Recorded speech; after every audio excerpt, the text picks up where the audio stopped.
Hello programmers, ఈరోజు మన topic వచ్చేసి కంట్రోల్ స్టేట్మెంట్స్. అంటే ఎల్స్ నెస్టెడ్ ఈ టాపిక్స్ గురించి మనం అయితే చూద్దాం. అంటే మనం ప్రాక్టికల్గా చేసుకుంటాం, థియరిటికల్గా పెద్దగా ఏమి ఉండదు.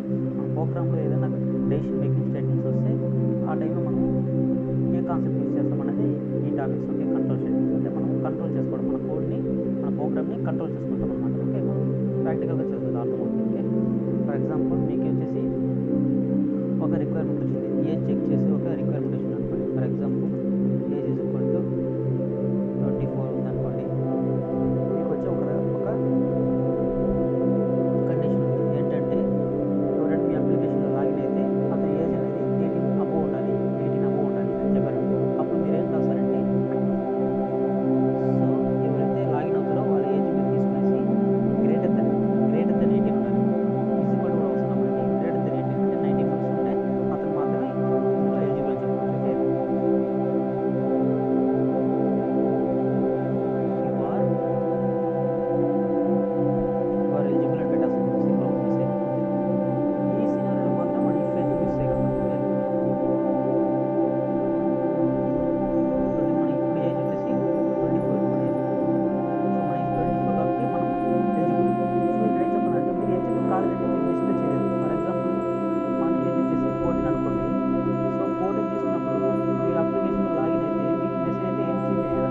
మీరు ఓన్లీ ఇఫ్ కండిషన్ మాత్రం యూజ్ చేస్తే మెసేజ్ అయితే చూపించదు. ఓకే, ఇఫ్ కండిషన్ ఎప్పుడంటే అది ట్రూ అయితేనే లోపలికి వెళ్తుంది, ఇఫ్ కండిషన్ లోపలికి వెళ్తుంది. ఫాల్స్ అయితే రిమైనింగ్ స్టేట్మెంట్స్ అన్ని ఎగ్జిక్యూట్ అవుతుంటాయి. అంటే మీ తర్వాత ఇక్కడ ఫర్ ఎగ్జాంపుల్ మీరు ఏదైనా లాస్ట్ ఏదైనా స్టేట్మెంట్స్ ఏదైనా రాసింటే, ఫర్ ఎగ్జాంపుల్ ఇది రాస్తారు కంప్లీటెడ్ ప్రోగ్రామ్ అని రాస్తారు.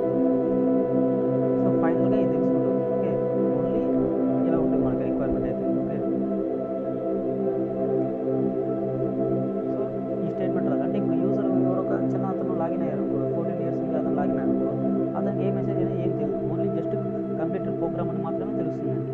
సో అలాంటి టైంలో మనము ఇఫ్ అయితే కాన్సెప్ట్ అయితే పనికాదు. సో అలాంటి టైంలో మనం ఏం చేయాలంటే ఇఫ్ ఎల్స్ అనే కాన్సెప్ట్ అయితే తీసుకోవాలి. మనం స్పెసిఫిక్గా మెన్షన్ చేయాలి, దానికి యు ఆర్ నాట్ ఎలిజిబుల్ని మెన్షన్ చేయాలి. You are not. సో ఇలా రాసామంటే ఎప్పుడైతే ఏజ్ అనేది 18 ఇయర్స్ కంటే తక్కువ ఉండే అతను మన అప్లికేషన్ లాగిన్ అయ్యారనుకో, అతను క్లియర్గా మెసేజ్ తెలుస్తుంది, యు ఆర్ నాట్ ఎలిజిబుల్ అనేసి క్లియర్గా అతనికి అయితే మెసేజ్ అయితే తెలుస్తుంది. ఓకే, ఇప్పుడు మీరు ఫర్ ఎగ్జాంపుల్ 24 ఇయర్స్ అతను లాగిన్ అయ్యారు మీ అప్లికేషన్లోకి. సో అతనికి ఏం తెలుస్తుంది అంటే you are eligible completed program అని తెలుస్తుంది మనకి. సో ఇలా తెలుస్తుంది. సో అందువల్ల మనము ఇఫ్ ఎల్స్ రాసేది. ఇఫ్ ఒకటి రాశారంటే ఎప్పుడైతే ట్రూ అవుతుందో అప్పుడు మాత్రమే ఇఫ్ దీంట్లోకి వెళ్తుంది. మీరు ఎల్స్ రాయలేదనుకో డైరెక్ట్గా ఏదైతే రిమైనింగ్ స్టేట్మెంట్స్ ఉంటాయో అవి ఎగ్జిక్యూట్ అవుతాయి. లేదు మీరు ఇఫ్ ఎల్స్ రాశారనుకో, ఇఫ్లోకి ఎప్పుడు వెళ్తుందంటే ఇది ట్రూ అయితే లోపలికి వెళ్తుంది, ఎల్స్లోకి ఎప్పుడు వెళ్తుంది, ఇఫ్ కండిషన్ సాటిస్ఫై అవ్వలేదు అంటే ఇఫ్లో ఫాల్స్ వచ్చిందంటే ఎల్స్కి వెళ్తుంది. సో ఈ సినారియోలో మీరు చెక్ చేసుకోవాలి. ఇప్పుడు వరకు మనం ఏం కవర్ చేస్తామంటే ఇఫ్ ఎందుకు యూస్ చేస్తారో తెలుసుకున్నాము, ఇఫ్ ఎల్స్. సో ఈ రెండు కండిషన్స్ తెలుసుకున్నాం కదా. సో ఈ రెండు కండిషన్ యూస్ చేసి చూడండి, మీకు కోడ్ కూడా కొద్దిగా పెద్దదిగా ఉంది చూడడానికి. సో ఈ రెండు కండిషన్ మనము రెడ్యూస్ చేస్తాం. అది ఎలాగంటే ఒక ఆపరేటర్ ఉంది, టెర్నరీ ఆపరేటర్ అనే ఒక ఆపరేటర్ ఉంది. ఓకే, అది కండిషనల్. అది వచ్చేసి ఇక్కడ వస్తుంది మీకు ఆపరేటర్స్ కాన్సెప్ట్, అది టెర్నరీ ఆపరేటర్. అది కూడా ఇక్కడ మనము ఇప్పుడు చేస్తుందాం. ఓకే, ఇప్పుడు ఏం చేస్తామంటే దానికి మీరు చెక్ చేయాలి, ఏజ్ గ్రేటర్ దెన్ 18 అని చెక్ చేసుకోండి. Age greater than 18. Okay, so ఏం చేస్తారంటే వచ్చిన దాన్నంతా ఒక స్ట్రింగ్లో అయితే స్టోర్ చేసి పెట్టుకుంటా, స్ట్రింగ్ రిజల్ట్ అని స్టోర్ చేసుకుంటా. సో ఇలాగైతే మనము చెక్ చేయాలి. సో మీకు ఏజ్ కానీ గ్రేటర్ దెన్ 18 అయితే క్వశ్చన్ మార్క్ అయితే మీరు ఎలిజిబుల్ అని మెసేజ్ పెట్టుకోవాలి. ఇక్కడ మనము ఎలిజిబుల్. ఓకే, లేదు ఏజ్ అనేది మీకు 18 కాదు అంటే నాట్ ఎలిజిబుల్. ఓకే, ఇలాగైతే వచ్చేస్తాం. మనకి ఫైనల్గా మెసేజ్ అయితే మనం ప్రింట్ చేసుకోవచ్చు. ఎలాగనేసి సింపుల్గా యు ఆర్ పెట్టేసేయండి, హార్డ్ కోడ్ చేసేయండి. ఇది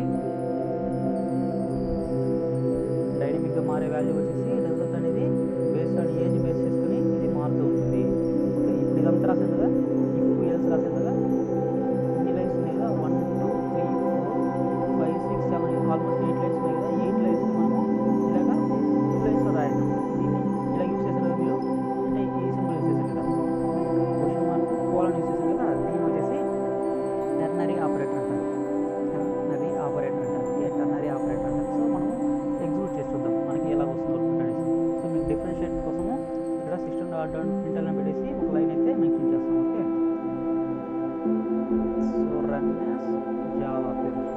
ఐడియా వస్తుంది సరే. యు ఆర్ ఎలిజిబుల్ అని వచ్చింది. ఇది వచ్చేసి ఫస్ట్ ఈక్వల్స్ రాసిన దానివల్ల ఇలా వచ్చింది. సో సేమ్ ఈ కోడ్ని మనం ఎలా రాసామంటే టర్నరీ ఆపరేటర్ యూస్ చేసి రాసాం. అంటే సింగిల్ లైన్లో ఇలా రాసాం చూడండి. సో ఇక్కడ ఏం చేస్తామంటే ఫస్ట్ బ్రాకెట్లో పెట్టాం కదా, ఇది వచ్చేసి నార్మల్గా ఇఫ్ ఎలా కండిషన్ చెక్ చేస్తాం ఇక్కడ. సో అదే కండిషన్ ఇక్కడ చెక్ చేస్తాము.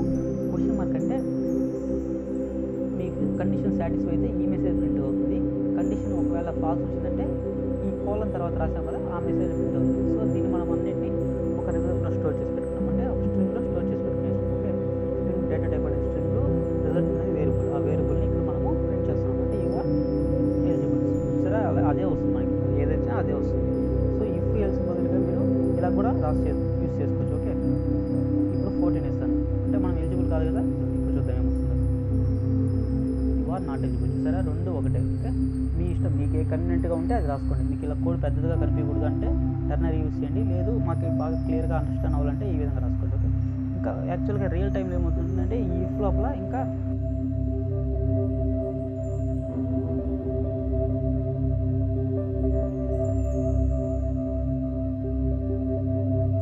స్టేట్మెంట్స్ ఉంటాయి. బట్ కొన్ని సినారీలో రియల్ టైంలోనే కొన్ని సినారీలో వచ్చి ఓన్లీ ఇలా చెక్ చేస్తాము, లోపల వచ్చేసి ఎలిజిబుల్ కాదనేసి రియల్ టైంలో ఉంటాయి. సో అలాంటి సినారీలో చాలామంది ఇలాగైతే యూస్ చేస్తారు. ఓకే, అంటే టర్నరీ ఆపరేటర్ యూస్ చేస్తారు. ఓకే, ఇదైతే ప్రస్తుతానికి కమెంట్స్లో పెడతాను, లేటర్ మనం చూద్దాం. ఓకే, సో మీకైతే ఇప్పుడు వరకు డిస్కస్ చేసినప్పుడు కదా.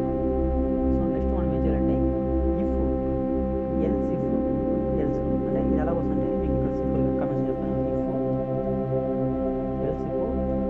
ఇంకా ఛాన్స్ ఉంటే మీకు ఎల్సిఫ్ వచ్చే ఛాన్స్ ఉంటుంది. ఇంకా ఛాన్స్ ఉంటే ఎల్సిఫ్ వచ్చే ఛాన్స్ ఉంటుంది. లాస్ట్లో వచ్చేసి ఎల్స్ రావాలి. సో ఇఫ్ ఎల్స్ అయితే మ్యాండేటరీ, మీకు మ్యాండేటరీ వచ్చేసి ఇఫ్ అయితే మ్యాండేటరీ, మీకు ఓన్లీ ఎల్స్ అయితే మీరు ఎక్కడ రాయలేదు. ఇక్కడ చూడండి, ఓన్లీ ఎల్స్ రాయడానికి ట్రై చేస్తున్నాను, మీకు ప్రాబ్లం వస్తుంది. సో ఓన్లీ ఎల్స్ అయితే మీరు రాయలేదు. ఓన్లీ ఇఫ్ అయితే మీరు రాయగలుగుతారు.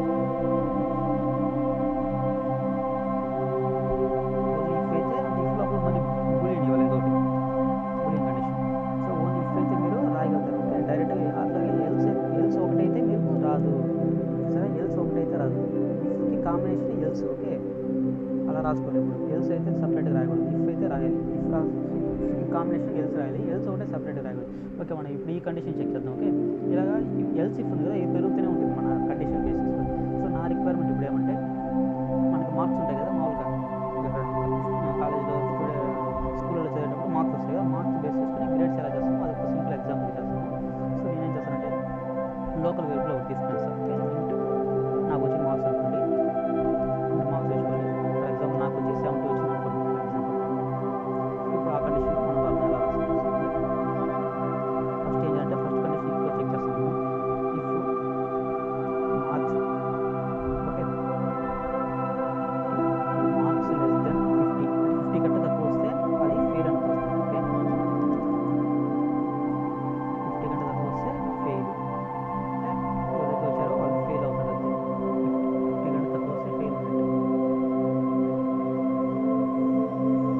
నెక్స్ట్ కండిషన్ ఏమంటే ఎల్స్ ఇఫ్ యూస్ చేస్తాం.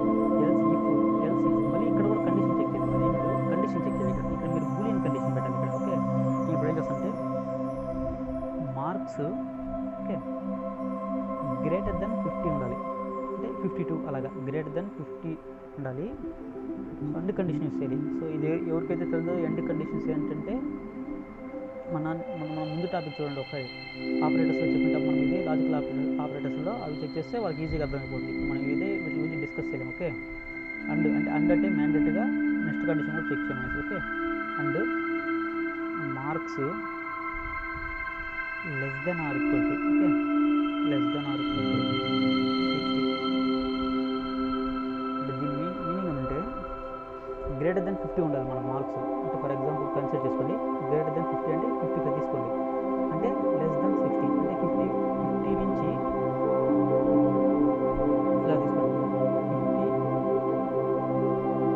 51 to 60 ఈ రేంజ్లో వచ్చిన వాళ్ళకంతా ఒక గ్రేడ్ ఇస్తాం మనం అనమాట. ఓకే, ఈ రేంజ్లో వచ్చిన వాళ్ళకంతా ఒక గ్రేడ్. సో దీన్ని వచ్చేసి మీరు డి గ్రేడ్గా తీసుకోండి. జస్ట్ మొత్తం ప్రింట్ చేయండి డి గ్రేడ్. ఇలా మనం ఎల్సిఫ్ అయితే రాసుకుంటూ పోవచ్చు, మనకి ఎన్నైతే కండిషన్స్ ఉంటాయో అన్ని రాసుకుంటూ పోవచ్చు. ఓకే, సో నెక్స్ట్ వచ్చేసి మార్క్స్ గ్రేటర్ దెన్ 60 పెట్టుకుందాం. ఓకే, గ్రేటర్ దెన్ 60 ఉండాలి. సో ఆ అండ్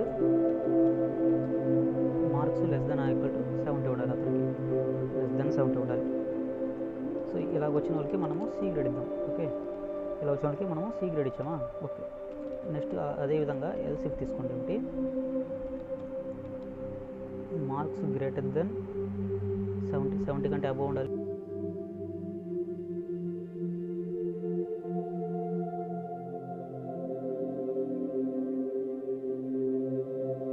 ఈ కైండ్ ఆఫ్ వాళ్ళకి మనం ఒక గ్రేడ్ ఇద్దాం. ఏంటి, ఈ కైండ్ ఆఫ్ వాళ్ళకి బి ఇచ్చేద్దాం. సో సేమ్ అలా మీరు ఇంకా రాసుకుంటే వెళ్ళచ్చు. ఈ కండిషన్స్ ఎల్సిఫ్ ఉంది కదా, అలా రాసుకుంటే వెళ్ళచ్చు. మీకు ఎన్ని కావాలంటే అన్ని రాసుకుంటే వెళ్ళచ్చు. Okay,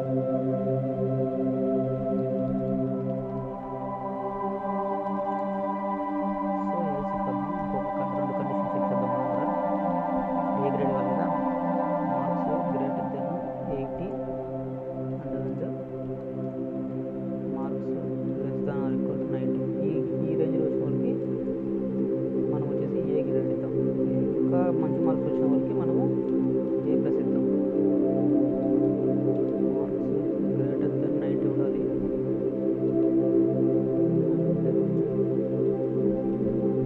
marks less than or equal 100 ఉంది కరెక్ట్గా 100 వచ్చిన వాళ్ళు కూడా ఏ ప్లస్ ఇచ్చేద్దాం. ఏ ప్లస్ ఇచ్చేద్దాం. ఇప్పుడు చూసినట్టే మీకైతే ఇఫ్ ఇక్కడ స్టార్ట్ అయింది. ఇఫ్ ఎల్స్ మీరు ఎల్స్ రాస్తే రాయొచ్చు, రాయకపోతే పోవచ్చు. నేను ఆల్రెడీ చెప్పాను కదా, ఎల్స్ అనేది ఇఫ్కి కాంబినేషన్ అది. ఓకే, ఇఫ్కి కాంబినేషన్గా రాసుకోవచ్చు. సో మనం ఏం చేస్తామంటే ఇక్కడ ఎల్స్ అనేసి ఇంకెవరికైనా తక్కువ మార్కులు 50 కంటే కూడా చాలా తక్కువ వచ్చింది, లేదంటే అసలు అసలు అతను ఎగ్జామే రాయలేదు, అలాంటి వాళ్ళకి 50 కంటే తక్కువ వచ్చేస్తే మనం ఇక్కడ మెన్షన్ చేసాం. మార్క్స్ ఇక్కడ 50 కంటే తక్కువ వచ్చిన వాళ్ళకి మనం ఇక్కడైతే మెన్షన్ చేసాం. ఓకే, సో ఇంకా ఏ సినారియో కాకపోతే వాళ్ళకి వచ్చేసి ఇన్వాలిడ్ పెట్టేద్దాం. ఇన్వాలిడ్ పెట్టేద్దాం. ఇన్వాలిడ్ చేసకపోతే వాళ్ళకి ఇన్వాలిడ్ అని. ఓకే, ఇప్పుడు వరకు మనం చేసింది ఇఫ్ ఎల్స్. ఓకే, సో ఇంకా మనం చేయాల్సిన వచ్చి నెక్స్ట్ డిఫ్. అంటే ఇఫ్ లోపల ఇఫ్. నెక్స్ట్ డిఫ్ అంటే ఎలాగంటే మీకు ఒక ఇఫ్ ఉంటుంది కదా, ఒక ఇఫ్ ఉంటుంది. ఆ ఇఫ్ లోపల మళ్ళీ ఇంకో ఇఫ్. ఓకే, అది ఎలాగో చూద్దాము ఫస్ట్. సో ఇప్పుడు ఏం చేస్తామంటే నేను ఇక్కడే లోపల తీసుకుంటాను, బట్ ఇక్కడ అలాగ తీసుకోకూడదు. మీరు ప్రాక్టికల్ చేసేటప్పుడు ఇప్పుడు టైం లేదు కాబట్టి మనకి ఇక్కడ తీసుకున్నాం సార్. ఇప్పుడు టైం అనేది ఎక్కువ.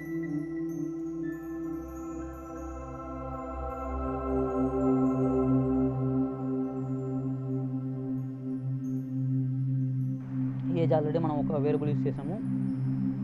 సో ఇంకోటి తీసుకుంటాము, పర్సన్ ఏజ్ అని తీసుకుంటాను నేను. పర్సన్ ఏజ్ వచ్చేసి ఫర్ ఎగ్జాంపుల్ 24 తీసుకుంటా. సో ఇంటూ వెయిట్ తీసుకుంటా. ఇంటూ వెయిట్ వచ్చి ఒక 50 తీసుకుంటాం. ఓకే, సో ఇప్పుడు నెక్స్ట్ ఇఫ్ చూస్తున్నాం కదా. సో ఇఫ్ చూడండి, ఫస్ట్ ఇఫ్ ఏం చెక్ చేయాలంటే మీరు ఏజ్ చెక్ చేయాలి. ఏజ్ అనేది గ్రేటర్ దెన్ 18 ఉండాలి అతనికి. ఓకే, ఇక్కడ ఫర్ ఎగ్జాంపుల్ ఎల్స్ అనుకో, ఎల్స్ పెట్టండి.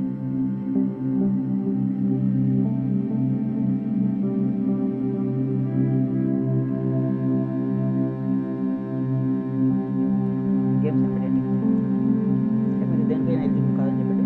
ఒకవేళ మీకు ఏజ్ అనేది గ్రేటర్ దెన్ 18 అంటే నాకు 24 ఉంది కదా, నేను ఎలిజిబుల్. లోపల ఇంకో కండిషన్ చెక్ చేయాలి. అప్పుడు ఏం చేస్తాం, మళ్ళీ ఇఫ్ తీసుకోండి. ఓకే, దీన్ని నెక్స్ట్ ఇఫ్ అంటారు. అంటే ఇఫ్ లోపల ఇంకో ఇఫ్. అదే కదా, మీకు ఇఫ్ లోపల ఇంకో ఇఫ్. వెయిట్ అనేది కూడా 50 కంటే అబోవ్ ఉండాలి మనకి. సో ఇక్కడ 60 పెట్టుకున్నాము. 50 కంటే అబోవ్ కాబట్టి మనం 60 పెట్టుకొని ట్రై చేద్దాం. ఓకే, మళ్ళీ కంటే రెడ్యూస్ చేస్తాం. ఇప్పుడు వచ్చేసి సో ఏజ్ 18 ఉండాలి, 18 కంటే అబోవ్ ఉండాలి, వెయిట్ అనేది 50 కంటే అబోవ్ ఉండాలి. సో ఇలా వస్తే అనుకో ఎలిజిబుల్ ఫర్ ప్లేయింగ్ గేమ్స్ అని పెట్టండి. సో ఇప్పుడు మనం ఇప్పుడు రాసిన దాన్ని ఒకసారి మనం ఎగ్జిక్యూట్ చేసి మళ్ళీ చూద్దాం. ఓకే, ఎందుకంటే టైం తక్కువ ఉంది మనకి కదా. సో అంత క్లారిటీ మనం చెప్పకూడదు. So you are eligible. ఎందుకు ఎలిజిబుల్ వచ్చింది ఇక్కడ, యు ఆర్ నాట్ ఎలిజిబుల్ అంటే మనకి ఏజ్ అనేది 14 ఉంది కాబట్టి మనం ఈ కండిషన్ వచ్చింది. ఇఫ్ సాటిస్ఫై కాబట్టి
ఒక అతనికి ఏజ్ వచ్చి 24 ఉంది, 24 ఏజ్నా కూడా అతని ఏజ్ వచ్చి కరెక్ట్గా ఒక 50 పెట్టుకోండి, 50 వదిలే మనకు కన్ఫ్యూజ్ అవుతారు, 45 పెట్టుకోండి. ఇప్పుడు చూడండి ఏమవుతుంది మనకి క్లియర్గా మెసేజ్ ఎల్స్ పెట్టామంటే క్లియర్ మెసేజ్ తెలుస్తుంది. చూడండి, not eligible for games because your weight is less than our expected అని మనం ఏ మెసేజ్ అయితే రాస్తే ఆ మెసేజ్తో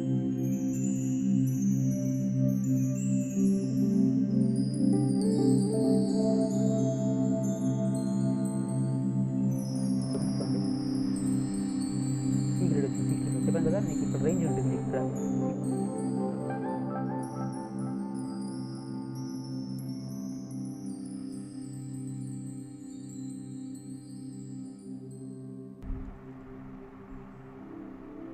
మార్క్స్ ఇది అన్నీ చూసాం కదా. సో ఇది ఇది ఇది నేను కమెంట్స్లో పెట్టేసాను, చూసుకోండి. ఇది వచ్చేసి టెలినరీ ఆపరేటర్, ఆల్రెడీ మీకు ఎక్స్ప్లెయిన్ చేశాను కాబట్టి కమెంట్స్లో పెట్టేశాను. సో మనకి ఏదైతే కోడ్ బల్క్గా అనిపిస్తుందో, ఫర్ ఎగ్జాంపుల్ ఇలాగ ఇఫ్ లోపల ఓన్లీ సింగిల్ స్టేట్మెంటే ఉంది, ఎల్స్ లోపల సింగిల్ స్టేట్మెంటే ఉంది. సో అలాంటి సినారియోలో ఈ విధంగా సింగిల్ లైన్లోనే మీరు యూస్ చేసుకోవచ్చు. ఓకే, దీన్ని టెరినరీ ఆపరేటర్ అంటారు. ఇది ఆపరేటర్ కాన్సెప్ట్లో వస్తుంది ఇది ఇక్కడ, కానీ ఇఫ్ ఎల్స్ తెలిసినప్పుడు ఇది డిస్కస్ చేస్తే బాగుంటుందని చెప్పి నేను ఇక్కడ డిస్కస్ చేశాను. ఓకే గైస్, మీకు ఏమైనా డౌట్స్ ఉంటే కమెంట్స్లో మెన్షన్ చేయండి. ఒకవేళ 100 ఇచ్చి చూద్దాం. ఒకవేళ 100 ఇస్తే ఏ ప్లస్ రావాలి మనకి. ఓకే, ఏ ప్లస్ వచ్చిందా. ఇప్పుడు ఫర్ ఎగ్జాంపుల్ మనకి డేటాబేస్లో అంటే మనకి రాంగ్గా డీటెయిల్స్ అని ఎంటర్ చేశారు. ఓకే, డేటాబేస్లో రాంగ్గా మనకి డీటెయిల్స్ ఉన్నాయి, ఇలాగ వచ్చేసి అనుకో 106 వచ్చేసింది అనుకోండి. ఒకవేళ రాంగ్గా ఎంటర్ చేశారు. సో అప్పుడేమవుతుంది చూడండి, అప్పుడు ఇన్వాలిడ్. సో అందువల్ల మనము ఎల్స్ కాన్సెప్ట్ పెట్టాము. ఇక్కడ చూసారు కదా, లాస్ట్లో ఫైనల్గా ఎల్స్ కాన్సెప్ట్ పెట్టాము. సో ఎల్స్ పెట్టకపోతే మీకు ఏం ప్రింట్ అవ్వదు, అప్పుడు మీకు ఏం కూడా తెలియదు. మేబీ ఎవరో ఒకరు సమ్ మిస్టేక్ చేసింటారు, డేటాబేస్లో ఎంటర్ చేసేటప్పుడు సమ్ మిస్టేక్ చేసింటారు, అప్పుడు 106 పడి ఉండొచ్చు. ఓకే, 96 బదులు 106 అలా పడే ఛాన్స్ ఉంటుంది కదా. సో అప్పుడు ఈ విధంగా ఇన్వాలిడ్ పెట్టుకోవచ్చు. సో ఈ విధంగా వచ్చేసి కంట్రోల్ స్టేట్మెంట్స్ వచ్చేసి మనము